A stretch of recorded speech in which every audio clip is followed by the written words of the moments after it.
Welcome back to Universal God Message of Peace in our Abrahamic Dialogues. And I'm Lee Weissman, and this is Dr. Khalid Zahir. And last week we began the topic of how to make our prayer more meaningful. And last week I talked and talked and talked. But this week I get to sit back and I get to relax and I get to hand it over to Dr. Zahir.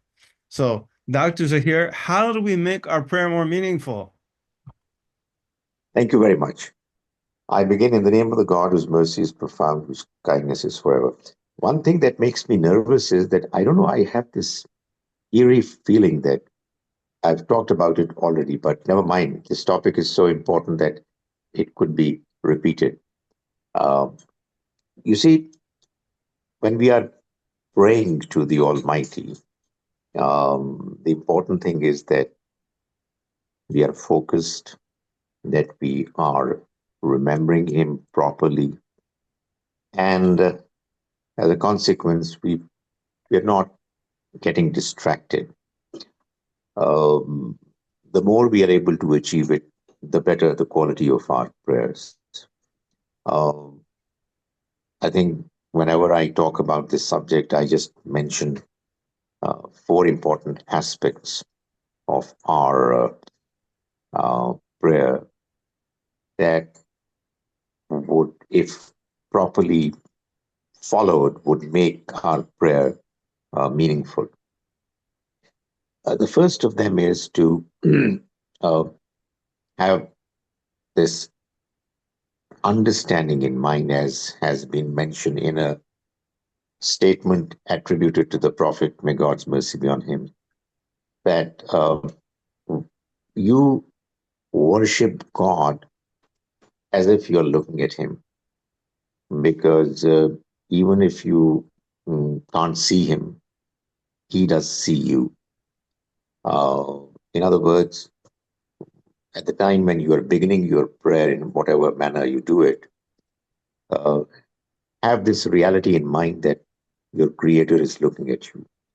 Uh, to be honest, this feeling should be there all the time, but it's not humanly possible. We are humans, and there's so many things that we do. We get distracted. We get attracted towards evil as well. But at the time when we are, you know, we have decided that this particular occasion is meant for only to remember and worship our Creator. It would really be a worthwhile idea, and it really helps that you tell yourself that your Creator is looking at you and He knows your intentions, your feelings. Um, that's the first thing, and I feel that although not always, uh, at least on some occasions, it does give you some kind of a sense that you are being watched. So in our case, if there are five prayers, I keep saying to myself and to others, if you are able to achieve one out of five with that kind of a spirit, I think it's a very good achievement, a very good percentage. The second thing, I just keep saying, I keep mentioning, but I do admit I've never been able to achieve that state of mind. But even if you've not achieved it yourself, it's still worthwhile an idea to share with others in the hope that some other might be able to do it. And that I can imagine if somebody is able to achieve that kind of state of mind, my goodness, the prayer is going to be the very best. That again comes from another hadith, which says that when you stand up for your prayer, try praying the prayer of somebody who is departing. In other words, imagine that this might turn out to be your very last prayer. Um, Honestly, quite often we are not quite as focused in our prayers because, as is expected, as the ideal is, because we are mentally involved in one worldly matter or another. There is something that is vying, uh, to get our attention. and not allowing us to focus as best as is desirable. Somehow, if you are able to uh, get this feeling that, this might turn out to be my very last prayer. And the next big item is going to be departure and facing your creator. I can imagine, although I've never been able to experience that, but I can imagine that it would be the very best prayer you can ever say. I can sometimes see this happening to some people. I hope it happens sometimes to me as well. When sometimes, well, not very often, but on quite a number of occasions, you have people, religious people, who are sentenced to death for political reasons. I mean, there's no crime committed except for the fact that they made statements or they took action which the authorities found to be so strongly condemnable that they declare capital punishment for it because it's seen as a revolt. So normally the tradition is, I've not seen myself, but I'm told that in most societies where there is capital punishment, there is this uh, facility available to the one who is ultimately going to the gallows. Immediately before that, he or she is asked, uh, what could be your last wish? And it is said, I know that some stories go like this, that there are some pious people who said that we would like to say our prayers. So, I mean, I'm sure that such prayer, in some cases at least, would be the one that is suggested in this idea of telling yourself that this may turn out to be your last prayer. The third thing that I would mention is that, uh, we in our prayers say quite a few things. Um, and in our case, whatever Muslims say, it's normally in Arabic, although I'll come to it in the next part as well, in the next point as well. So, but I also personally believe that some part of it has to be in Arabic. Uh, so, obviously, when you're saying something to the Almighty in the prayer that you're making, uh, it's it would be a good idea, and in actual fact, I believe it's absolutely essential that you know the meanings of what you're saying, or else, how are you going to get that spirit? Uh, so, some part of the prayer that we say, as I said, is in Arabic and has to be in Arabic, uh, because that is the part from the Quran, or is so important that uh, it helps in creating uh, the right spirit. So for instance, when we are doing ruku, we incline and then we get up from ruku and stand and then go for our prostration sujud. There is an expression which is mentioned, Sami Allah liman hamida. Now, surprisingly, I've asked many Muslims uh, about what the meaning is. I'm talking about obviously non-Arabs, Pakistanis, Indians. Most of them have no idea of what it is, even though they've been saying it for the last so many years, 5 times a day. Uh, that doesn't help. I mean, you're saying things you don't even know. And the wordings mean God has heard the one who has praised him. And then we say, "O our Lord, Rabbana lakal hamd." All praise is for you.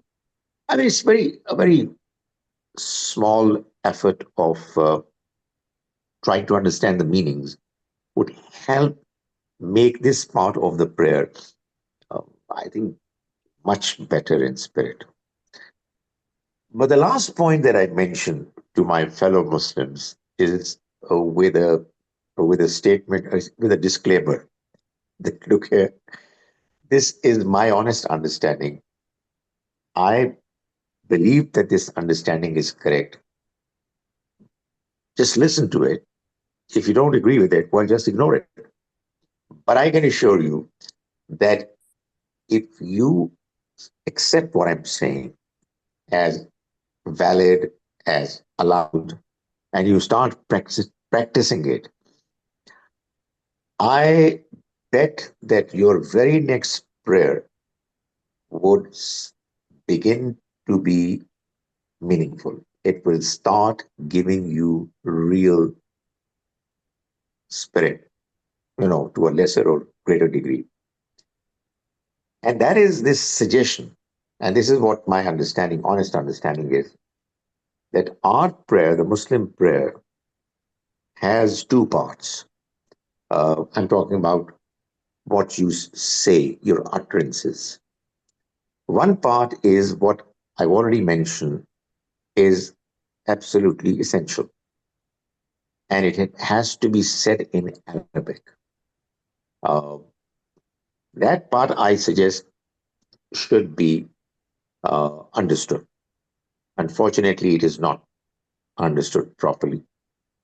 No attempt is made actually, and I'll come to it why no attempt is made for that purpose. But no attempt is made, and the end result is that the prayer is said, and it is said without any spirit. But there is the other part where it is left to your discretion whether you pray through one prayer or another. It's absolutely the discretion of the one saying his her prayers.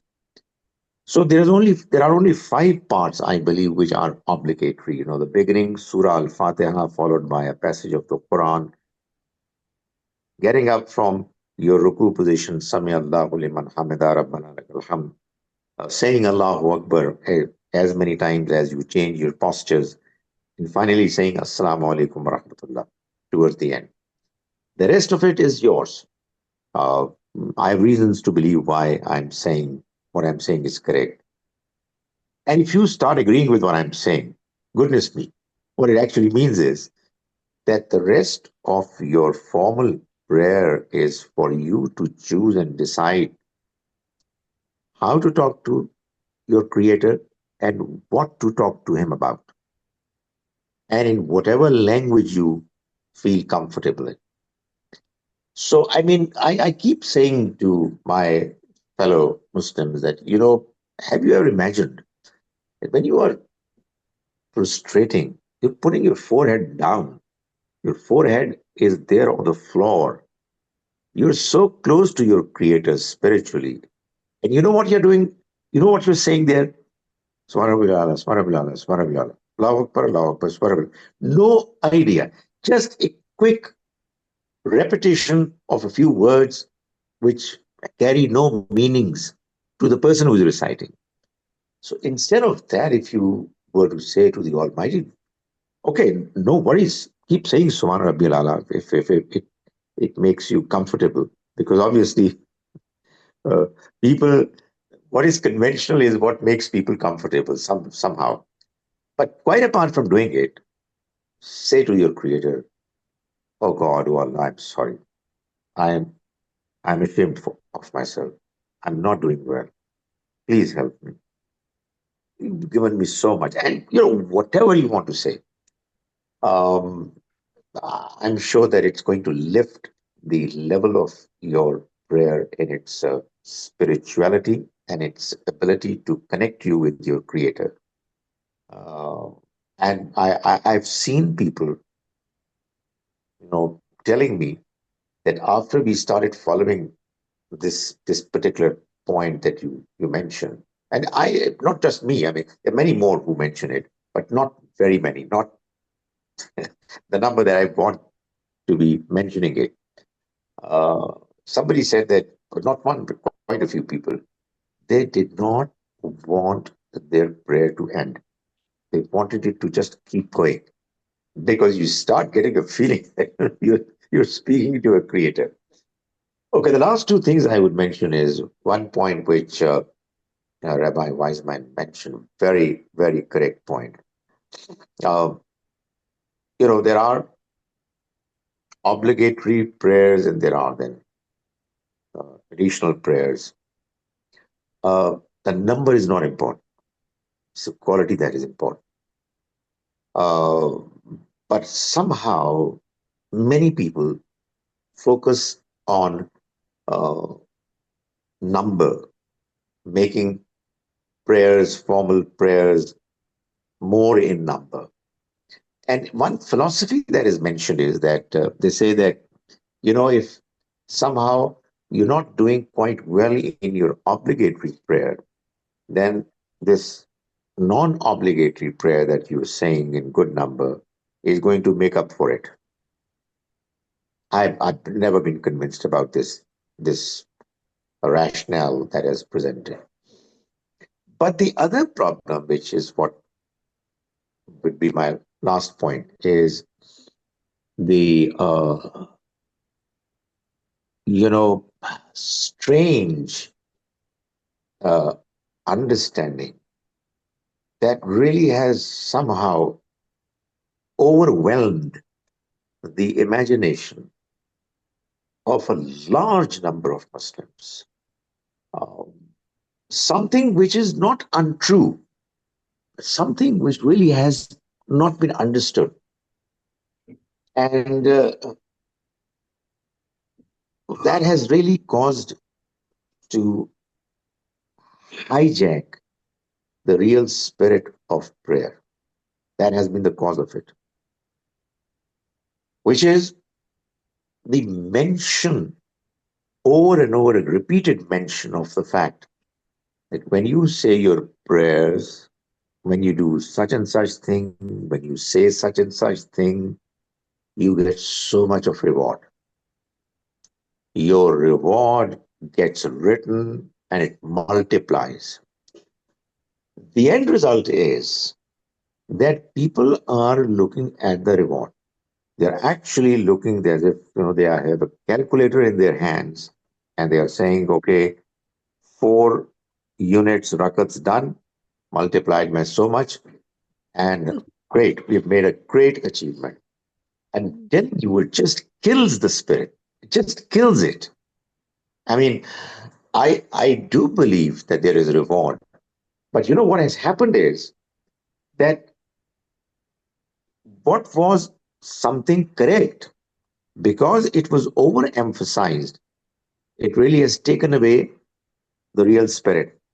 The idea was that if you say your prayer properly and you do it in its right spirit, you will also get reward.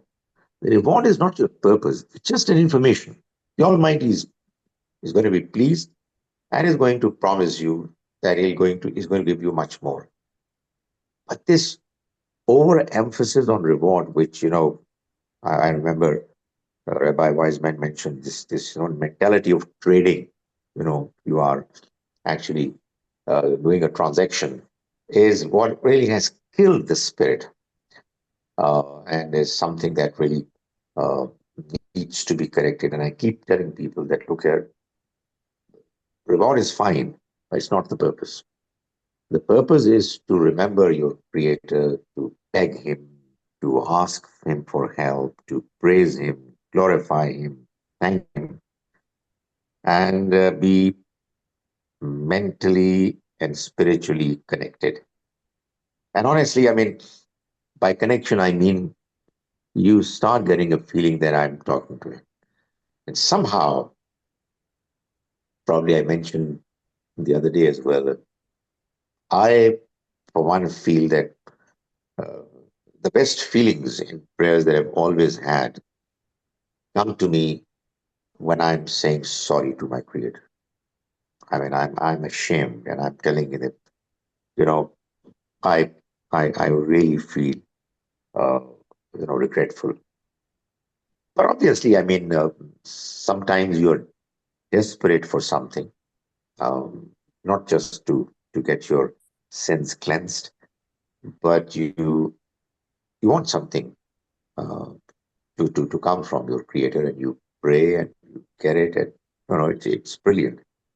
Uh, I don't know, and I I'm still I'm still fascinated by the thought, the example given by Rabbi Wiseman about the Hindu worship, and maybe we might talk about it more. But that was really fascinating. But I just want to um, throw another uh, call it question or a point to be discussed. Sometimes I have a feeling that the religious divides of ours, um, they become a barrier. Uh, and people who are most certainly looking for their creator, they're looking for a connection with him. When they look at the differences, they kind of hesitate. Sometimes I have a feeling that, instead of making efforts to what they call uh, proselytize and, preach and convert, I think even if somebody says I'm an agnostic or whatever, tell him that let's pray. I mean, it's not just our creators, your creators. Try it. Give it a try. I mean, okay, you may have a feeling that he may not be there, but you can't deny the fact that there are chances that he's there. Give it a try. I don't know. I have a feeling that that that connection itself probably is the biggest of the arguments or evidences that is there, that he's there and he is expecting us to worship him. Okay, that's all from me, but I will want a discussion to go on this subject. Thank you. Wow, thank you so much. That was amazing. Thank you so much, Dr. Zahir. You've made some amazingly powerful points there. Some really good advice. What are your thoughts, Rabbi Wiseman? Do you have any questions for Dr. Zahir? Well, first of all, I want to say really amazing advice. It's amazing how well, it's amazing that all of the advice, I will say that, um, applies. I mean, there's nothing there that I can't relate to. There's nothing there that that doesn't make perfect sense to me in terms of my own experience, which is really, I, it's one of those things that I have to say, particularly when religious Jews talk to Muslims, I think it's always a little surprising to us that we can have these conversations and totally relate. Like it's kind of remarkable, the extent to which I can relate to what you're saying. The first point that you made about praying as if God, as if God is seeing you and as if you're seeing God, so to speak. That same analogy occurs in the rabbis. There's the very same one, um, and uh, and it is an extremely difficult thing to do for me. But it's also very beautiful. And the second one you mentioned, also the prayer of the person who's departing. Um, I had an experience where I was having surgery, and it was a pretty difficult surgery, and um, and there was a possibility that I wouldn't come out of it, and you know, so they said, get your will in order and all of those things and whatever. And the last prayer that I had before going into surgery was probably the best prayer of my life. Right? Wow. I you know, and then um, afterwards, I spent a lot of time trying to recover that. Like I thought, like, okay, I got it. Like I knew what that was then in that moment, but it was very hard to get back again because I wasn't in that position, and and I couldn't kind of get my brain back into that space. Um, but in that moment, it was very real. Um, what you said about the language of prayer is really very like obviously very pertinent to us. We pray in Hebrew, and so many people have absolutely no idea what they're saying. They have been saying it for years and years and years and years and years. They know all, many of them know it by heart. My own grandfather knew the entire thing by heart. It's an hour long of text, and he could just, and I'm sure he understood maybe a third of what it was that he was saying. And that can be a lot. I mean, there are a lot of people who just don't understand almost anything of what they're saying. And while and again I agree with you, like that there is a portion of the prayer which has to be in the holy language because it's quoting from the Torah and so forth, and there's traditions that it has to be. And there is also a part of the prayer that does not necessarily have to be. And um and that your advice is extremely good advice. Unfortunately, I also offer the same advice to people very often. Um, that the part that does not have to be that doesn't have to be um, in Hebrew, you should do in the language that you understand you should understand best on the themes which are most important to you, in that moment, right? Because you're living your life and you have things, right? You have things that you want to talk to the Creator about. Talk to the Creator about them, so that prayer becomes something which is real. And I it's very interesting to say about the forgiveness. I mean, I also find the same thing.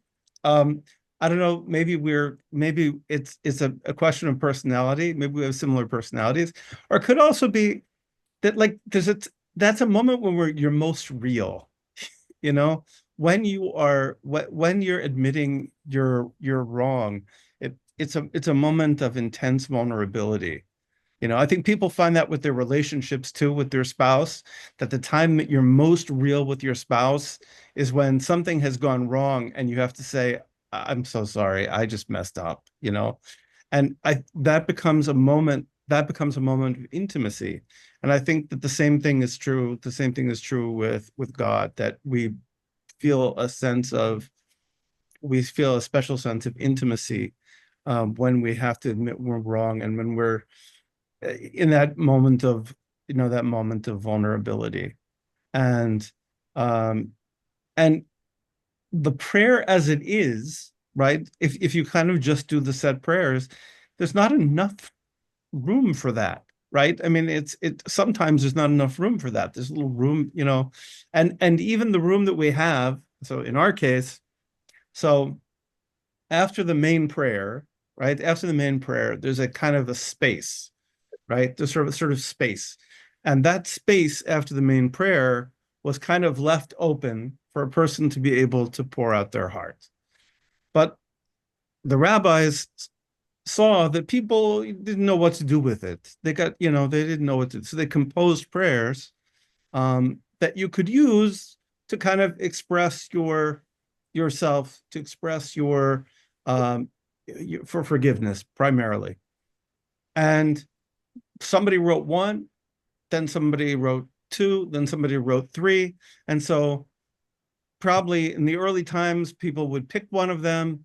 Now everybody says all of them. So now what happens is, you pray, you say the prayer, and then you have this huge bunch of texts asking for forgiveness that you speed through in order to get through it, because you've come to the idea that you need to say all of it, right? And so that the goal is to say all of it, as opposed to uh,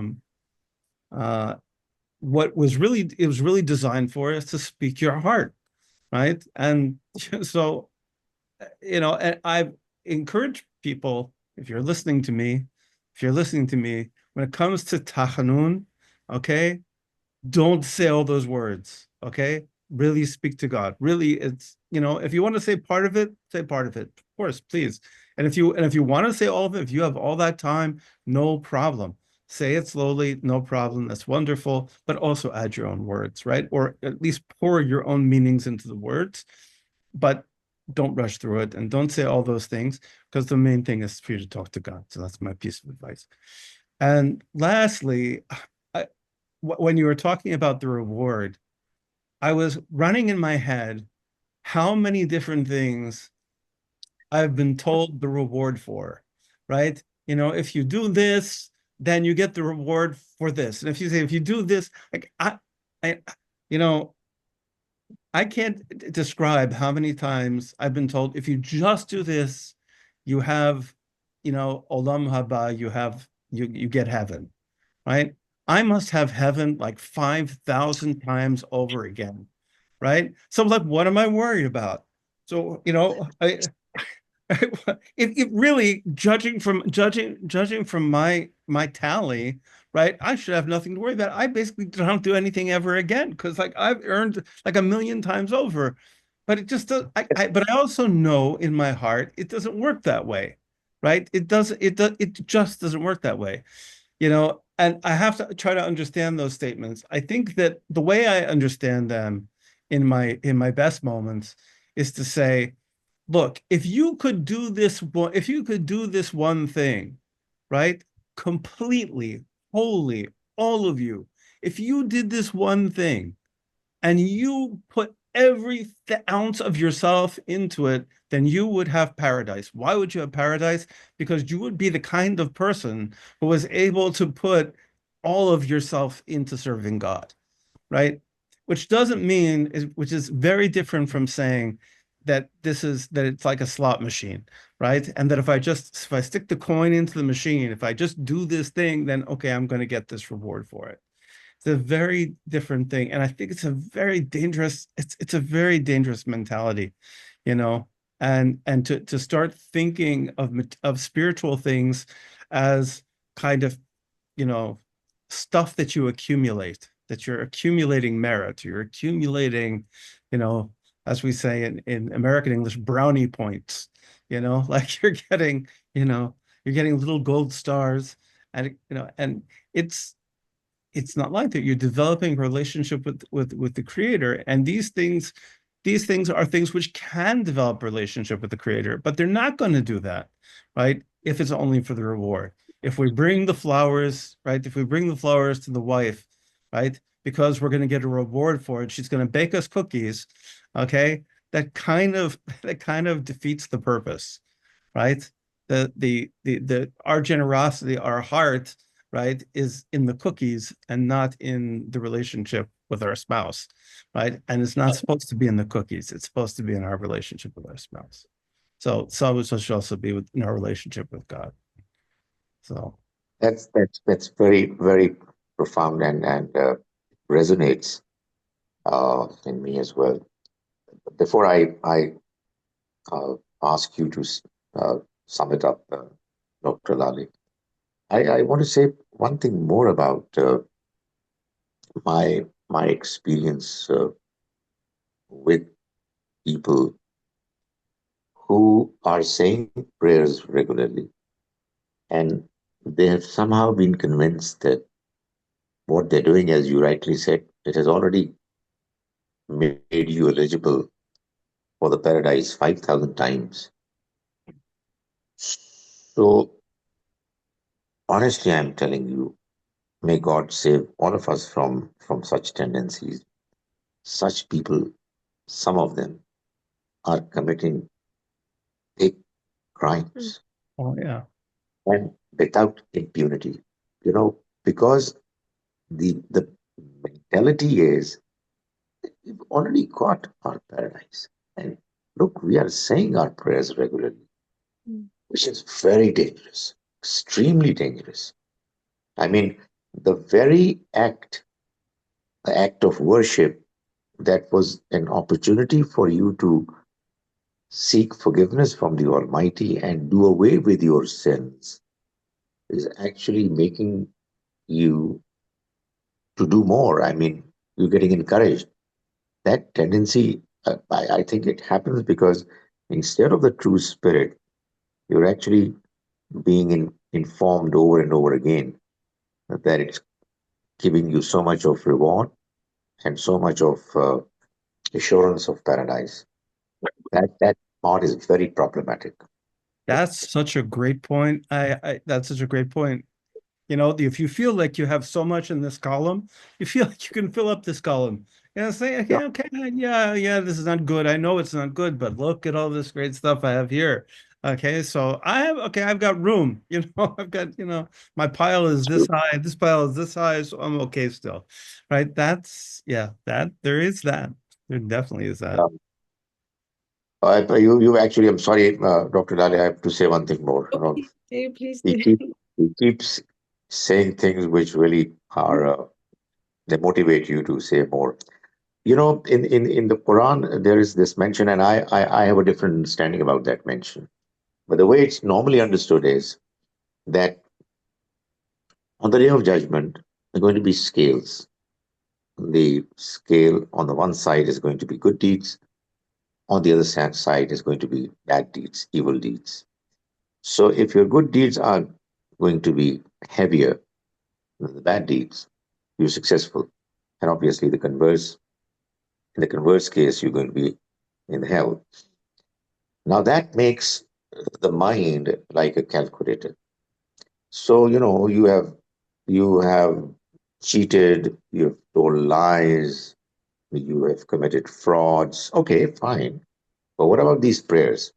And these people who are corrupt in their businesses and in whatever they're doing, there is a habit amongst them that practice to go to Mecca, if not twice, once a year, do Umrah, get back cleansed, and start doing afresh. Oh my goodness. This is really a high scale, uh, you know, um, misuse of religion, and corruption is justified, and the person is absolutely fine, satisfied. And I'm telling you, it's going on at a very big scale, unfortunately. Yeah, I think that's true. And I think it gives religion a bad name, Yeah, especially when people see, those who say they're Muslim or under any other, religious title that, and then they do these bad things openly. And then they see these people praying as well. So obviously that puts them off, doesn't it? And it reminds yeah, me of there's a verse in the Quran, and which says, "Woe to those who pray but withhold the small kindnesses." So, um, I think that we should ask ourselves, what is the purpose of prayer if it doesn't bring us to yeah, actually good deeds, like doing good deeds?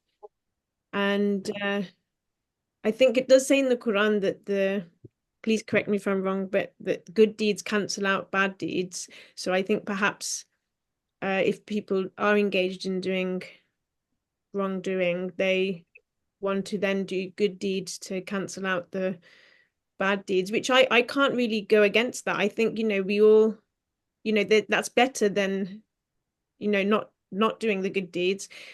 But it's important. I think it's important to remember that God is most forgiving, and it says in the Quran, God forgives all sins. So, if people do sin, we shouldn't not ask for forgiveness. And however, it does also say in the Quran that Allah forgives those who, when they commit a, sorry, my translation, I might get the words wrong, and forgive me if I'm not quoting it properly, but forgives those who, when they commit a sin out of ignorance, and then when they realize it's wrong, they ask forgiveness and God forgives them. But I think we should be actively trying to turn away from what we have come to realize is wrong and not to keep repeating it. But if people think, well, going to Umrah or going to Hajj will purify me, then I'll just keep doing what I know is wrong, and then I'll be cleansed from that sin. We don't know if we'll be alive tomorrow. So the point you made about, it being our last prayer, I think is very, very powerful, because we might not make it to Umrah or Hajj. And actually, even if we do, let's not forget that we're witnesses against ourselves. Like when we know that something is wrong, why are we keeping repeating that? If you genuinely are repentant, then what does that mean? That means to stop doing that wrong deed, because otherwise you're not actually truly repentant. In which case, I think perhaps that it applies that doing good deeds will cancel out the bad deeds. So there is still a way, just keep doing more good deeds, but praying, just praying all day, does that count as a good deed if it doesn't actually bring you to properly, what is the higher form of prayer, Dr. Zahir? Is it to, kneel, bow, prostrate, stand, bow, prostrate, or is the higher form of prayer to spend, I mean, obviously, I personally think it's important to do both. The contact prayers are important and everything, but what is more pleasing to our Creator? Is it to actually stand in prayer before Him and bow, prostrate, or is it to go and help your neighbor? Is it to go and feed the poor? Is it to go and stand up for justice? Is it to help people? What is a Yeah. higher form of prayer? That's my first I think question. It's another point later I'll make. they both go hand in hand, and I think they're both important. One without the other is incomplete. A very good prayer is what pleases the Almighty, and helping somebody who is in need with good intentions, without causing harm to him or her, without trying to get a return reward in one form or another. That too is obviously something uh, which is which causes your spending to be nullified, to be destroyed. And that brings me to just one last point. Uh, in response to what you've said, indeed, the Quran does say that good deeds they uh, kind of do away with bad deeds. They become a reason for the bad deeds to be cleansed, to be wiped off. But the converse of it is also mentioned in the Quran. There are some bad deeds which destroy your good deeds. So one should really always be very careful. If, for instance, somebody does Umrah very regularly and says his prayers regularly, but then it so happens that he is constantly causing harm to people, Mm. committing fraud in businesses. I mean, there is a likelihood that these bad deeds might destroy the good deeds. That's also a possibility mentioned in the Quran. So to feel that since we are doing some very prominent good deeds, and God knows what the spirit is, it's only the Almighty who knows what's going on in the heart. That should never be a, a reason for a person to be complacent and get involved in things which are clearly evil, uh, because this comforting feeling is there that since we have done certain good things, therefore the bad deeds are going to be taken care of. So it really is both ways. I was just mentioning that the Quran mentions both possibilities. Indeed, good deeds they do away with bad deeds, but the good deeds are good, prominent ones done with proper good intention. And the sins that are mentioned are minor sins. But the Quran also mentions the fact that some evil deeds are such Mm. that they destroy your good deeds because they, when you start committing them, your inner feelings are affected. Your good deeds become, uh, spiritless. They lose their true spirit and focus. I've So thank always wondered about that. You know, I've thought a lot about that idea of good deeds replacing bad ones. Um, a few years ago, somebody contacted me and they said that they had they had gotten into a business transaction with somebody and they had lost a lot of money from them and they'd got sold. And I said, why did you trust this person? Like, how did you he said, well, I saw on Facebook, I saw on Facebook that they had taken pictures Hajj and they went on Umrah twice a year and they took pictures. And I was like, and I was like, that that just tells you they have enough money to go. Oh, it it and so I said, now they're going to take your money, right? And they're going to now go on, they're going to now go on Umrah and they're going to take pictures so that they can take money from somebody else. But there is it makes sense that it's really referring to an actual correction, right? Obviously, when a person is is praying in order to kind of undo the evil that they've done, right? That's not correction, right? Correction is really when you've actually corrected yourself, um, and you've corrected your character. That makes a lot of sense. Um, and we do depend on that mercy, at the end of the day, right at the end of the day, we all depend on the mercy of the Creator because we're not perfect. And We're not perfect, and He is. yeah, and it's so, so important to always remember how that he is most merciful and most forgiving and most compassionate. And I think of the things which I love how both of you last week, you as well, Rabbi Wiseman, and you this week, Dr. Zahir, how you've both encouraged for us to all have like an intimate relationship, but sort of with our Creator, speak to him directly, like your best friend. I think a big cause of a lot of the our actions that are harmful is because we lack that perception of that direct relationship. And I asked myself, well, why is that? And I think one, because sometimes someone might feel like they're not worthy of having that relationship with their Creator, because they're so ashamed, or because in reality they don't believe they're worthy of forgiveness. So they lose that connection because they don't feel that they are worthy.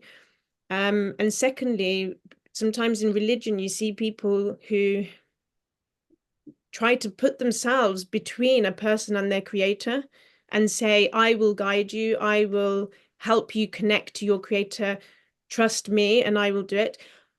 I would recommend that all religious leaders say to their followers, don't trust me, put your trust directly in your Creator. You are worthy of having a relationship with your Creator. I'm a human being and I can guide you to the best of my ability, but only if I myself am guided, and only if I can get things wrong sometimes. You need to be seeking that truth directly from your Creator, and I can make mistakes. Whereas he offers the best guidance. And if you can speak to him directly and remember that he does forgive all sins, if you just repent, whatever it is, he will forgive you. And he loves you unconditionally. So, and he's just waiting for you to talk to him. I think if we all tried to talk to him, and for those who are not even sure that their Creator exists, if you're not sure if God exists, if you're agnostic, or if you don't believe in him, then as you said, Dr. Zahir, why not just try? Maybe just speak and say, what have you got to lose? Dear Creator, if you're there, if you're listening to me, help me, guide me, show me that you're here. And I believe that he will show you. And it says in the Quran that whichever way we look, there is his face.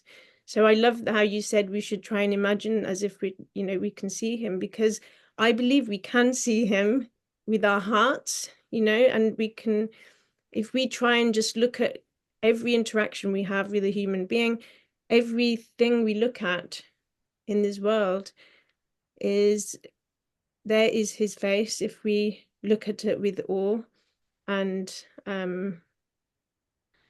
seek guidance. And yeah, may he guide all of our hearts. And God bless you both for your effort and for your words of wisdom. And this makes me so happy that we can do this. So God bless you. And thank To you all all. the folks out there, subscribe and like. See, I know how to do this thing. I watch a lot of videos. Subscribe and like. Subscribe and like. Thank you. Thank you very much. Thank you so much. Bye. So, shall I see you next week? Okay. Assalamu alaikum. Shalom. Peace and blessings. Salam.